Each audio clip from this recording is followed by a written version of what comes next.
les activités présidentielles au mois de juin 2020. Le président de la République Abdel Fattah el-Sisi a donné ses directives au Premier ministre Mostafa Medbouli et au gouverneur de la Banque centrale Tarek Amer afin de poursuivre les mesures susceptibles d'améliorer les indicateurs économiques. Il a également prôné la coordination entre tous les appareils étatiques concernés pour continuer à cerner les répercussions économiques de la propagation du Covid-19. Le lendemain, le président a donné ses directives au chef de l'autorité d'ingénierie des forces armées, Ihab el-Faure, afin de poursuivre la mise en œuvre d'un nombre de projets dans la nouvelle capitale administrative, dont le Centre culturel islamique d'Égypte, la Mosquée d'Égypte et le mémorial, et ce, conformément au calendrier fixé et en respectant les mesures préventives adoptées par l'État. Et lors d'une réunion avec le Premier ministre Mostafa Medbouli et le ministre des Finances Mohamed Maït, le président a fait le suivi des efforts visant à développer et à mécaniser le système fiscal, surtout en ce qui concerne le règlement des litiges fiscaux avec les financiers et l'application des mécanismes de prélèvement électronique de par l'Égypte. Et lors d'une réunion avec le chef du cabinet ministériel et la ministre de l'Industrie, M. el-Sisi a examiné les efforts de l'indigénisation des industries, dont notamment celles du ciment, du fer et de l'acier, étant importantes dans le redressement de l'économie nationale. Le président Abdel Fattah el-Sisi s'est entretenu avec le général de corps Mohamed Zaki, commandant général des forces armées et ministre de la Défense. Et le même jour, M. el-Sisi a présidé une réunion du Conseil national de sécurité, au cours de laquelle il a passé en revue le développement de la conjoncture en Libye et du dossier du barrage de la Renaissance. Au terme de la réunion, un communiqué concernant l'acceptation par l'Égypte de l'invitation du Soudan pour la reprise des négociations sur le barrage de la Renaissance, bien que l'invitation soit arrivée 3 semaines après le démarrage desdites négociations. Le président el-Sisi a instruit de garantir l'application des ultimes normes de lutte contre la contagion et de pourvoir à tous les besoins médicaux nécessaires à la sauvegarde de la salubrité de tous les travailleurs dans le secteur médical. Il s'est félicité en l'occurrence des efforts gigantesques consentis par les équipes médicales au cours de cette période exceptionnelle. Il a également effleuré les mesures prises par le gouvernement pour lutter contre la propagation du Covid-19. M. el-Sisi a passé en revue avec le Premier ministre, nombre de ministres et de responsables, la situation de nombre de projets de bonification de terrains désertiques et il a préconisé l'élargissement de la superficie des terrains bonifiés étant une orientation stratégique. Le même jour, M. el-Sisi a sommé de promouvoir le système de l'émission des permis de construction, d'exercer un contrôle rigoureux à ce propos et de recourir à la technologie de pointe afin de définir le volume des infractions et de les localiser. Le chef de l'État a abordé lors d'une réunion avec le Premier ministre et la ministre du Plan les indices économiques à la lueur des retombées de la crise du coronavirus. Le RAIS a instruit de continuer à faire face à ces retombées pour garantir la durabilité des acquis du processus de réforme économique. Et le lendemain, le président a passé en revue avec le Premier ministre et le ministre de l'Approvisionnement la situation de la réserve stratégique en denrées alimentaires, ainsi que les efforts du gouvernement pour les fournir aux citoyens.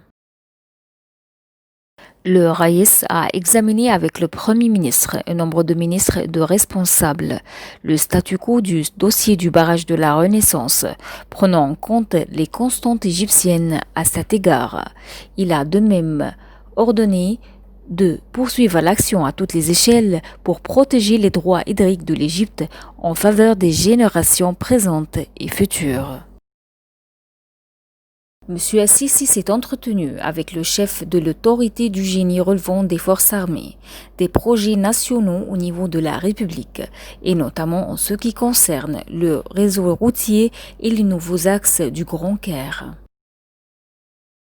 Et le lendemain, M. Assisi a demandé au ministre de l'Enseignement d'accorder une importance capitale à la construction intellectuelle et pédagogique des élèves et de se focaliser sur la compréhension authentique des principes et des préceptes religieux qui prêchent la liberté de croyance, l'indulgence et l'acceptation de l'autre. La réunion a porté sur également les efforts du ministère sur la voie de la modernisation globale et intégrée du système de l'enseignement élémentaire. Le chef de l'État a inspecté le complexe résidentiel Al-Asmara 3 à El Muqattam, édifié pour l'hébergement des habitants des ex-bidonvilles et des zones à risque, et lequel est muni de tous les services communautaires nécessaires. Le président de la République s'est rendu aux unités de la zone militaire occidentale pour s'enquérir de la disposition militaire des forces armées égyptiennes, qui est devenue l'une des armées les plus puissantes dans le monde entier. Il les a appelés à être à pied d'œuvre pour entreprendre à la rigueur n'importe quelle mission à l'intérieur ou à l'extérieur de la patrie. Il a également inspecté les éléments de la zone militaire occidentale à Sidi Barrani à Marsa Matrouh et il s'est félicité de nouveau de la disponibilité des forces armées. Monsieur le Président a inspecté l'état d'avancement des projets de construction dans la nouvelle ville de la Alamein. Et à l'occasion des festivités marquant la révolution du 30 juin, le chef de l'État a inauguré par visioconférence nombre de projets dans l'est du Caire, dans le palais du Baron en pin après sa restauration, en sus des aéroports de la capitale et du Sphinx. Le président Abdel Fattah el-Sisi a participé au sommet mondial sur les vaccins, tenu en visioconférence au Royaume-Uni, au niveau des chefs d'État et de gouvernement et avec la participation de nombre de ministres des Affaires étrangères et de la Santé. Ce sommet visait à mobiliser les ressources financières nécessaires à la fourniture des vaccins pour les pays en développement et la reconstitution du stock de l'Alliance mondiale pour le vaccin pour les prochaines 5 ans. Et cela afin de préserver la santé de quelques 800 millions d'enfants dans le monde. Le chef de l'État a insisté que le sommet venait à un moment vital à la lueur de la propagation du Covid-19, qui a prouvé l'importance de la solidarité mondiale afin de mettre fin à son extension, et pour y trouver un vaccin efficace disponible à tout. D'autant plus que la protection des populations contre ces épidémies relève de la responsabilité du monde entier. L'Égypte a-t-il renchéri les expériences susceptibles de trouver un vaccin au coronavirus. Le président Abdel Fattah el-Sisi a participé à un mini-sommet virtuel avec nombre de dirigeants africains, dont les membres de la Commission de l'Union africaine et le chef de l'État de l'Afrique du Sud, également président en exercice de l'Union africaine, Cyril Ramaphosa. Le mini-sommet a mis le cap sur la lutte contre les répercussions de la pandémie du Covid-19 par rapport aux États africains et les moyens de traiter avec cette crise. Au cours de son discours, le président égyptien a affirmé que cette lutte exigeait une coopération étroite entre les États africains à partir d'un cadre global pour freiner l'expansion de cette maladie en Afrique. Ce sommet a également passé en revue la situation de la pandémie dans le continent noir et les taux d'infection et de décès, ainsi que les efforts de l'Union africaine pour mobiliser les ressources nécessaires pour faire face à cette crise. Le président Abdel Fattah el-Sisi a participé en visioconférence au sommet extraordinaire Chine-Afrique sur la solidarité contre le Covid-19, et cela avec la participation de son homologue chinois Xi Jinping et nombre de présidents africains.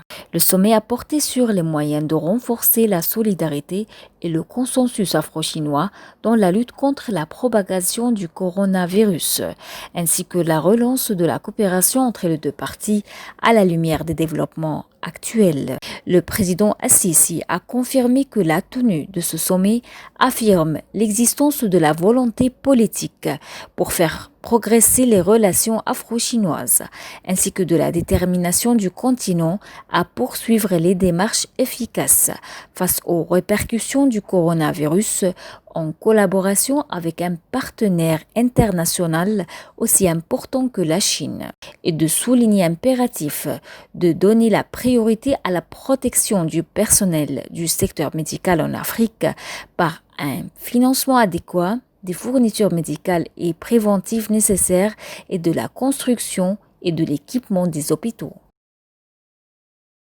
Le président égyptien a de même participé au mini-sommet africain sur le barrage de la Renaissance sous la conduite de son homologue sud-africain Cyril Ramaphosa pour discuter du remplissage du dit barrage.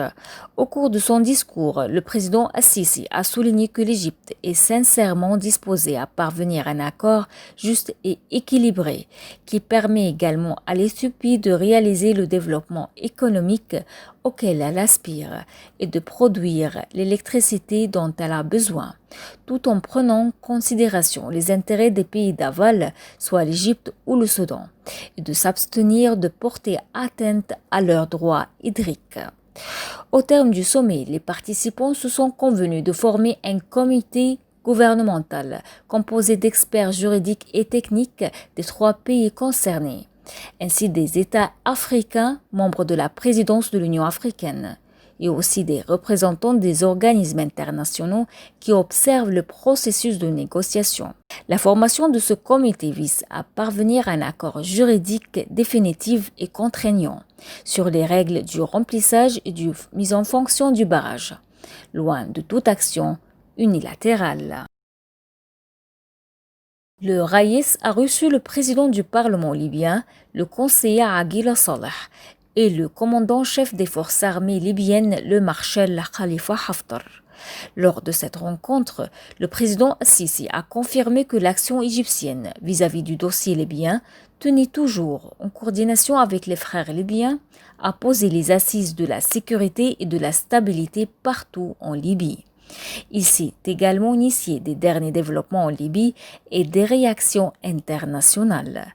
Les 3 responsables se sont consentis de réfuter les pratiques de certaines parties sur la scène libyenne ainsi que l'escalade militaire susceptible de faire exacerber la situation. Le président égyptien s'est entretenu avec le ministre grec des Affaires étrangères, Nikos Dendias, des relations stratégiques entre l'Égypte et la Grèce, confirmant que l'Égypte veillait à consolider la coopération bilatérale tous azimuts, surtout dans le cadre du mécanisme tripartite, incluant également Chypre. Le président égyptien Abdel Fattah el-Sisi a reçu un appel téléphonique de son homologue tchèque, Miloš Zeman, qui a souligné l'intérêt de son pays et celui du groupe Visegrad à renforcer la coopération avec l'Égypte et à la relancer vers de nouveaux horizons. Le président tchèque a invité le président Assisi à se rendre à son pays après la fin de la pandémie du Covid-19. Le chef de l'État égyptien a pour sa part affirmé son aspiration à poursuivre la coordination avec le président tchèque. Cet entretien téléphonique a de même porté sur les moyens de coordonner les efforts conjoints et d'échanger les expériences entre les 2 pays dans la lutte contre le nouveau coronavirus. Et au cours d'un entretien téléphonique avec le Premier ministre italien Giuseppe Conte, M. Assisi a examiné les derniers développements de la crise libyenne et a affirmé la position stratégique immuable de l'Égypte vis-à-vis de cette question, laquelle consiste à restaurer les piliers et les institutions de l'État national libyen. Cet entretien téléphonique a également porté sur les relations bilatérales, notamment sur les plans militaires, commerciaux et énergétiques. Le chef de l'État égyptien a échangé au téléphone avec la chancelière allemande Angela Merkel sur la question libyenne à la lumière du parrainage par l'Égypte de la déclaration du Caire. De son côté, Mme Merkel a salué l'initiative égyptienne qui complète les démarches de la conférence de Berlin sur la Libye et ajoute de nouveaux facteurs et dimensions efficaces. Elle a loué les efforts constructifs de l'Égypte en faveur d'un règlement de la crise libyenne. Les deux responsables n'ont pas manqué d'aborder également les relations bilatérales. Le président Abdel Fattah el-Sisi s'est entretenu au téléphone avec son homologue sud-africain Cyril Ramaphosa des efforts africains conjoints visant le règlement de la crise libyenne dans le cadre de l'initiative de la déclaration du Caire. Les deux présidents africains ont passé en revue la situation des négociations en cours sur le barrage de la Renaissance. Ils ont également échangé sur la coopération bilatérale entre l'Égypte et l'Afrique du Sud. Le président Sisi a reçu un appel téléphonique du roi Hamad Ben Aïssa Al Khalifa de Bahreïn. Au cours de l'entretien, les deux leaders ont examiné nombre de sujets liés à la coopération bilatérale dans le cadre des relations stratégiques entre les deux pays.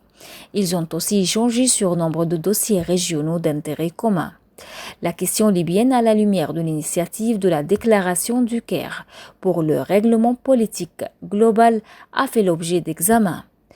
Le roi Hamad a affirmé de son côté son soutien à cette initiative qui vise à rétablir la sécurité et la stabilité en Libye.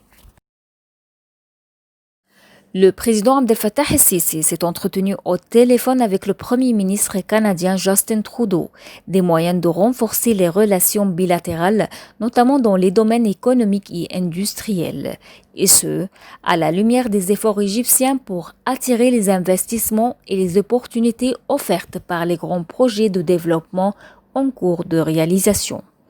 L'entretien a également porté sur les moyens de consolider la coopération conjointe dans le domaine de l'enseignement universitaire pour tirer profit des systèmes éducatifs canadiens, ainsi que sur les efforts consentis pour contenir les répercussions de la propagation du coronavirus, notamment au niveau économique, social et sanitaire.